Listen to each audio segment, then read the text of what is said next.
Hey everybody, Finn and Z-Funk 5000 here for another episode of We Watched a Movie. We're going to be talking about Lars Von Trier's Melancholia, starring Kirsten Dunst, Kiefer Sutherland, Alexander Skarsgård, whatever, his dad. Stellan Skarsgård. John Hurt. Who's that French actress? Charlotte Gainsbourg. Okay. I just can never remember her name. Yeah, Charlotte Gainsbourg. She was also in. She was in Nymphomaniac, and she plays the lead. Yeah, she plays the lead character in Nymphomaniac. Yeah. Okay. Yeah. She's been in a ton of other stuff too. I mean, what was Antichrist. She was in Antichrist, another Lars Von Trier movie as well. So. She's been in a lot of independent films and stuff. Right, yeah. And a lot of Lars Von Trier's work, at least 3 of them, right there that we've named off. Yep. So getting on to the movie itself, it is a really good movie. It's very excellent. It is actually, I'm not that well versed with Von Trier's work. Yeah, Von Trier is one of my very favorite directors, yeah. I know a little bit of his stuff, and you've certainly introduced me to a good chunk of that. But it's a really good one. It is a very good study in depression and the effects of depression on a person. It's also really it really is kind of a movie about existentialism too, in a lot of ways. Yeah. Everybody's faced with their own. Who they are, what's going on, their motivations behind things.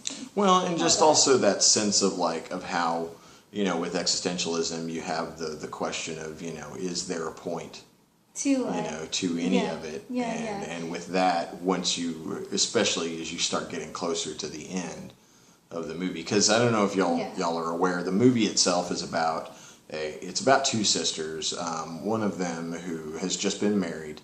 And the film actually starts with her wedding reception. Yeah, but she has chronic mental health issues. Severe crippling depression. Yes. Very bipolar, manic depressive. Yeah, and then as this is going on, kind of, you're seeing her depression kind of really just ruin her life for just ruin her whole, what it should be her, one of the most greatest memories of her life. She's just totally screwing everything that could have been wonderful in her new life with her husband and her relationships with her family and everything like that. She just doesn't care. She's And then on top of that, there's a planet. There's another planet. There's a rogue planet that comes into our solar system and had flown by a bunch of other planets. And so we just assumed that it would just, fly by, be some cool thing that people could, experience, this, that, and the other, because we don't imagine something like that would actually happen. It's a fear in the back of our minds, but we, science, reason, we calculate this, we could do this, we're putting so much trust in our, intellectualism and science, and less on the primitive, which I thought a lot of the, they were using a very primitive tool to actually calculate how the planet was coming and how close it was, each day and everything. And the little, pseudo tent. Yes, would be protect them. End. Do magic. Which is at the core of, the primitive man. Yeah. And superstition and all that. So that was really cool. One of the things that I liked about it the most, especially when dealing specifically with kind of Kirsten Dunst's character of Christine, or not Justine, and her depression, was just some of the things that, because having suffered from depression throughout my life, and I know others could probably relate to this, and I certainly did. But a lot of those moments where she just is screwing things up, and there's no real reason for it. Other than she's depressed and she has mental issues. Yeah. And again, I have been there. I've done that. I've screwed things up in my own life. because that switch goes off. Because I was depressed. Yeah, and you're not thinking. Right. Really. I mean, my first semester at college, I tell people, I failed out because I partied a lot, but that's kind of only half the story. I mean, there was half of a semester where, I certainly partied a little bit because, well, I wasn't, I didn't have parents to keep me going. I didn't have anybody on my back the whole time to keep me actually going to class and doing the work and doing what I needed to do.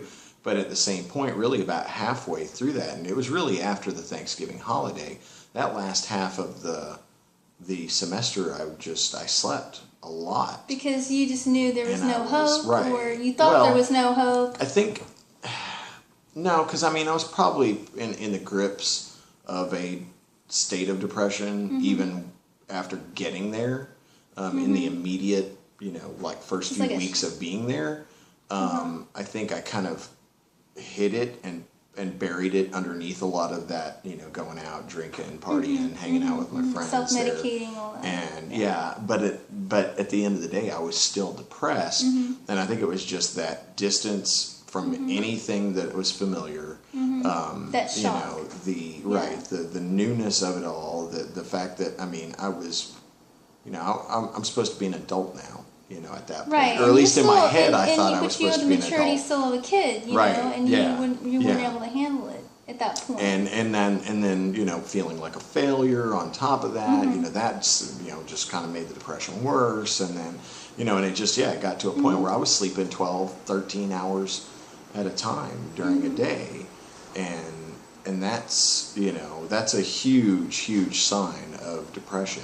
Is sleeping a lot, and she does a lot of sleeping in this movie. She does, and I think that was one of the things that I really keyed in on a lot, was that whole thing of him making those mistakes. He portrayed it in a very realistic way, even as all this other stuff was going on. He made sure that her portrayal of the mental health stuff of her depression, was very true to form. What I mean? It's also probably one of the most depressing sci-fi movies I think I've ever seen in my life, except for maybe the director's cut of Blade Runner, and of course maybe The Shining too. Right. But I can't really consider Shining necessarily sci-fi per se. I mean, it's obviously horror, but it was certainly one of the most depressing, hopeless,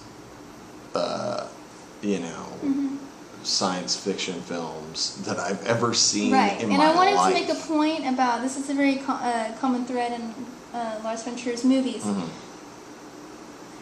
Even if the women are, have faults, they're always stronger characters than the men. Yeah. And you notice how definitely. the men hit the road. It's like during the film. Although that is one thing that I do kind of have a bit of a critique of Von Trier on, is he does really kind of make his male characters a little too one-dimensional.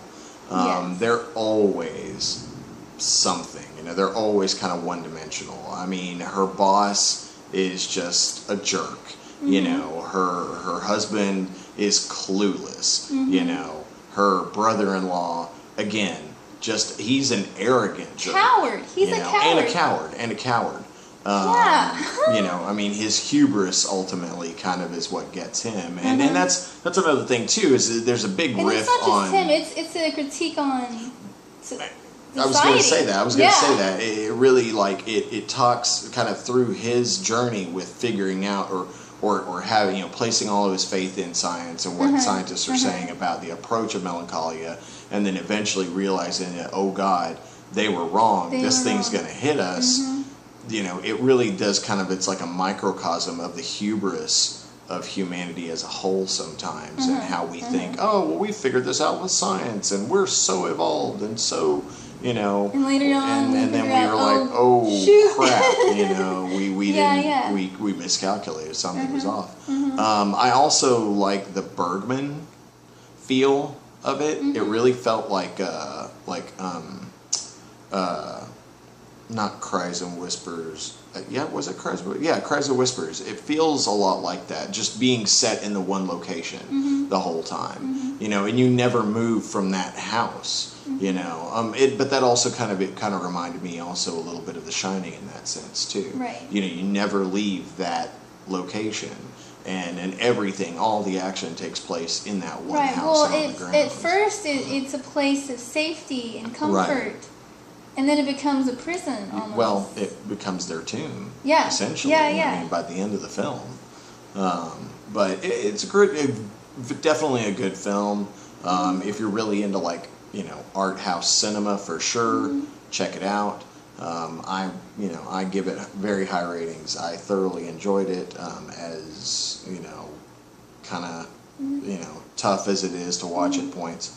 But still, really good movie. Yeah, it's a really good movie. And check out Lars Von Trier's other stuff. It's Dancer in the Dark. He really hasn't made a horrible film. He's made good films. He's made very hard to swallow films. But they're all and like I say, I certainly have my critiques of him. I do, I do think that he makes his males a little too one-dimensional. But you know, other than that, he's pretty good filmmaker. Yep. But, well, that's all the time we got for this episode. We will see y'all later, and y'all just keep checking out our stuff. Like, comment, and subscribe. Auf Wiedersehen.